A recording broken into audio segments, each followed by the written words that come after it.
আমার সব কিছু একটু দেরিতেই হয়, তাই এই ভিডিওটা ঠিকঠাক করে রেডি করে ছাড়তে একটু দেরি হয়েছে। কিন্তু সেদিন আমি সকাল সকাল উঠে আগে আমার গপু, আমার ঠাকুর দেবতা সবাইকে পুজো দিয়ে বসে গেছিলাম নীলষষ্ঠীর উপোস ভাঙতে।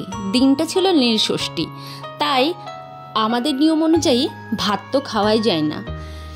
তাই পুজো দিয়ে ঠিক বেলা 12টা থেকে 1টার মধ্যে আমার হাজবেন্ড বানিয়ে দিয়েছিল একটু দই লস্যি, আর ঠাকুরের এই প্রসাদটুকু খেয়ে নিচ্ছিলাম। যদিও আমি একজন ক্যান্সার পেশেন্ট, সেই হিসাবে আমার উপোস টুপোস করা একদমই বারণ, কারণ এখনও আমার মেডিসিন চলে। তো উপোসটা অ্যাকচুয়ালি সন্ধে অবধি করে থাকলে ভালো হতো, কিন্তু আমি তো সেটা করে থাকতে পারি না, আসলে আমার বারণ। তাই তো আমি ঘরের ঠাকুরের, আমার ঘরে একটা শিবলিঙ্গ আছে, ওখানে দুধ জল টল ঢেলে আমি ঠাকুরের প্রসাদ খেয়ে নিচ্ছিলাম। প্রসাদ খেয়ে ওদিকটা রেডি করে নিচ্ছিলাম। আর এদিকে দেখো, আমি যেহেতু খাবো না তাই ফাঁকিবাজি করে বরের জন্য কী রান্না করেছি দেখো। এইটা যদিও আমাদের একটা স্পেশাল খাবার, বিভিন্ন সবজি দিয়ে বড়ি দিয়ে একটা হালকা ঝোল মতো করেছিলাম। ওরাও বললো যে ওরাও নিরামিষ খাবে। এই দেখো গ্যাসটা শেষ হয়ে গেল, বাইরে ওয়েদারটা দেখেছো কি দারুণ। যাই হোক, গ্যাস শেষ হওয়াতে ইন্ডাকশানে বসিয়ে দিলাম ভাত।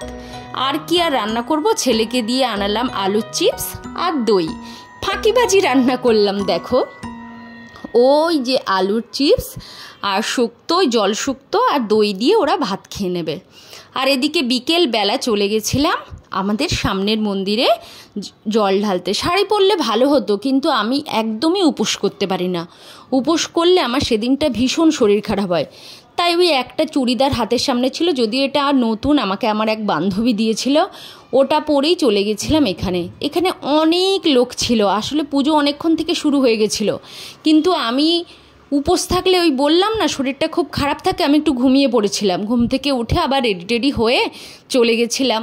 আমার একটু শেষের দিকে হয়ে গেছিলো, আমার পরে আর 2-3জন বৌদিরা ছিল, হয়ে যাওয়ার পর দিয়ে দিয়েছিল।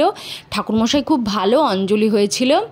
এই দেখো, তোমরা নিশ্চয় অনেক ভালো করেই পুজো করো, কিন্তু আমি যেমন পারি তেমন করি। ঠাকুরমশাই বলে দিচ্ছিল যে এইভাবে করো, তো আমি সেইভাবেই করছিলাম। আমি অত শত জানি না, ঠাকুরের কাছে ক্ষমা প্রার্থনা করে নিই, এটাই সব থেকে বড় কথা।